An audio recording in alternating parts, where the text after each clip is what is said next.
If you had to redesign a speaker for your house, how would you do it? I would do something that potentially had excellent sound, connected to your phone, it connected to my home speaker ecosystem, and even my TV, but it was mostly invisible to the guest, something that was unassuming. Would it be an ornament that doesn't look like a speaker, or would it be hidden in the ceiling somewhere, or would you hide it in plain sight? That's exactly the philosophy with Samsung's music frame. It follows in the same idea and philosophy as the entire Samsung frame series, something that you especially see in their TVs. Now that they're expanding it to speakers, I'm here for it.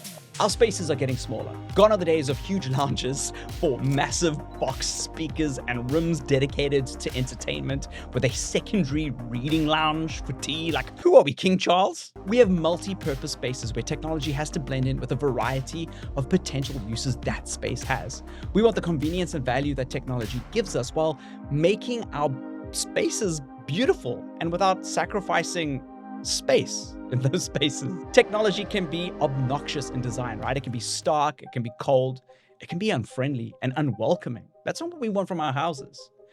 Samsung is imagining a future with us having a very different relationship to technology.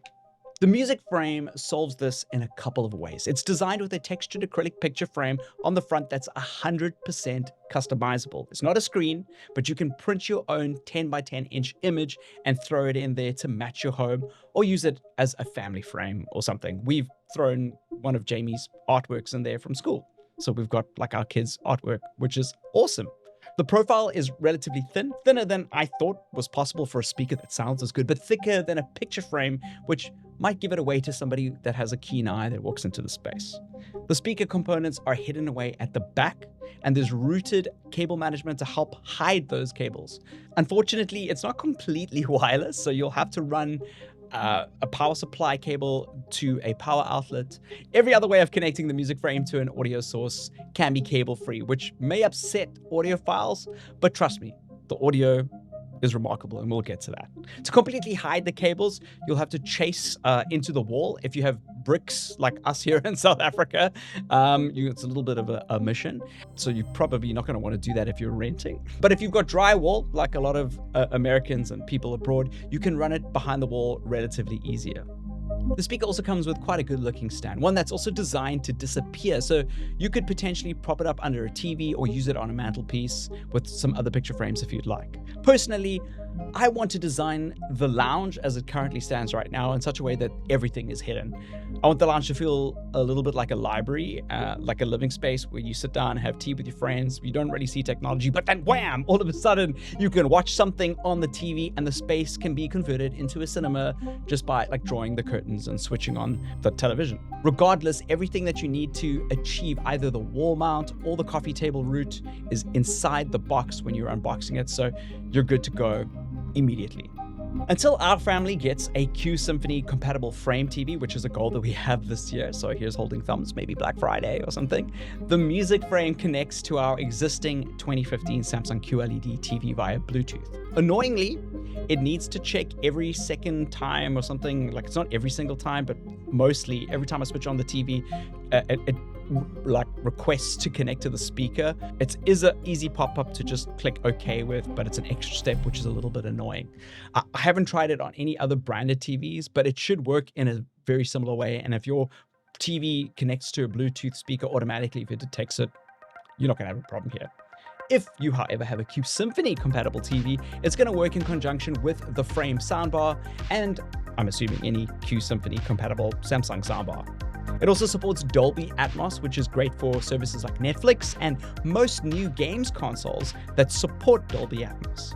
At this point in time of making this particular video, there's no compatibility with more than one music frame and the soundbar, just either one music frame and one frame soundbar, or two music frames, which is a little bit disappointing without the soundbar. Let's hope that they fix that, because I think it's something that really needs to be updated, especially if they want people to expand the range of speakers that they've got. I'm hoping that there's something in the works that potentially even expands the range to different size music frames that have different speaker functions, like a tweeter or a subwoofer, or even a full surround sound system that you just don't see. It's just frame speakers. It works with Apple Airplay as well if you are an Apple fanboy, so you've got it, but you're still going to have to install SmartThings on your phone to operate it. SmartThings is the primary way to access the speaker and also customize the sound quality. You can also send the music in inverted commas over the speaker by simply tapping it with your Samsung device, which is cool. There's an NFT function in there, and it's really cool to do that around your iPhone friends. It's like a magic trick that they won't be able to do because they can't do it with their phones, but they're going to be really impressed with it if you have Samsung phones around your house. The audio quality is incredible. I say this as someone who has a small space and the volume of the speakers isn't very important to us. I don't want to like pump it too loudly. The most important part is the quality of the sound. For me personally, I look for a couple of things when getting a new speaker in the house. Is it versatile enough to work with our TV and phones at the same time? Like if my TV is off, can I still play background music or use it predominantly as a music speaker? The answer for the music frame is yes. Is it aesthetic enough to not destroy the space visually with an obnoxious design? And again, this is the primary USP here. The answer is yes. Is the sound versatile? And what I mean by this is, if I'm listening to music softly, can I at least EQ it into the background and play it at a low volume that sounds good ambiently? And can I play it as a loud enough party speaker with full sound? And does that same principle cross over to the functionality with the TV? The answer is yes. So Samsung achieves this in a couple of ways. Firstly, there's something that they've developed called SpaceFit Sound Pro. It's a setting in the SmartThings app that uses sound waves sonically to measure the acoustics of the room that the speaker is in. Think of it like sonar, right? Gets those sound waves kind of measure out the space. Then it optimizes the sound that it's delivering into that space. The purpose is to help minimize distortions and to maximize the clarity of the sound. Secondly, there's an active voice amplifier, which helps push the sound of vocals in the movies or the music that you're watching. Specifically movies. You know what I'm talking about. Everybody's got to put on subtitles these days, right? On top of that, you can toggle a voice enhancement toggle, which will further push the dialogue that you see or that you're listening to in the movie to the foreground. And then when you need the highest quality sound, but also the volume to be lowered at night so that you can continue watching movies or listening to music while the rest of the family is sleeping, you can toggle something called night mode, which is great. So there's so many, there's different tiers. If you're really fancy, you can actually set a routine in SmartThings to lower the volume of the speaker at a certain time of day. My wish here, Samsung, if you're listening to this, is that Samsung would expose more of the music frame settings to the routines in SmartThings, like changing the night mode off and on depending on what time of day it is. For instance, maybe you've got a baby that naps in the afternoons and you want night mode on then, and it will just do that automatically without you having to get into SmartThings and swipe down and all that jazz. You don't always have to go to SmartThings. It's got physical buttons on the side, but philosophically, like the rest of the device, the buttons are hidden. So it's hard to work out where the power is. You kind of got to get used to it a little bit. Or if you're pressing the volume up or down button instead of the power button, it can get a little bit frustrating. I think that maybe keeping the buttons a little bit further apart would have been a better way to design that, or making the indents a little bit more textured or more protrusive so that it's a lot clearer which button performs which function, or maybe I just need to learn Braille. I don't know. I understand why it's like that, but I've seldom used the buttons. I go straight to SmartThings because of that, and maybe Samsung can work on those. I think there's a strong argument that instead of a printed picture on the frame, I would probably prefer to have had a screen on the front that could function as a smart display. There might be a version coming in the future with this, but my assumption is that it would dramatically raise the price of the music frame, because I think it's a really decent price as it is now for what you get. At that point as well, it's a glorified miniature TV, right?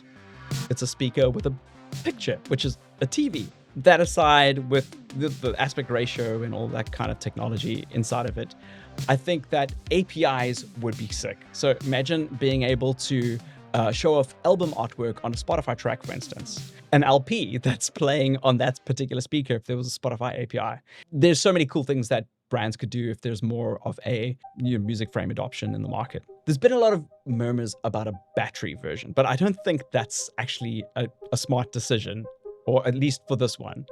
This isn't a JBL speaker that you take outside. This isn't one of those. You might be tempted to think that, but it's not. Sure, it's going to be nice to hang up a speaker and charge it every now and again when you need to use it in order to hide that cable, so you don't have to have that cable chased into the wall.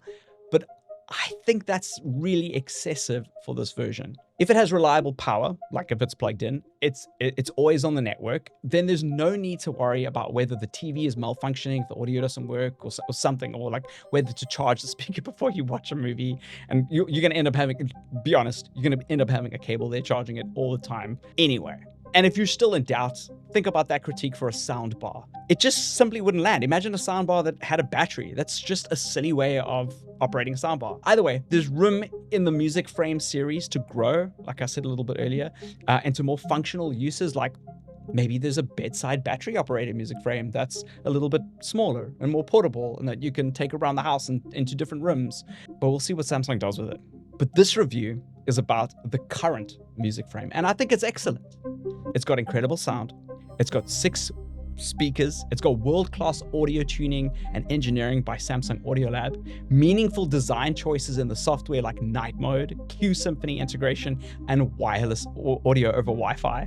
Not to mention the primary design choice of it being an actual picture frame. This makes the music frame the start of a very important journey in the way our household is going to engage with technology.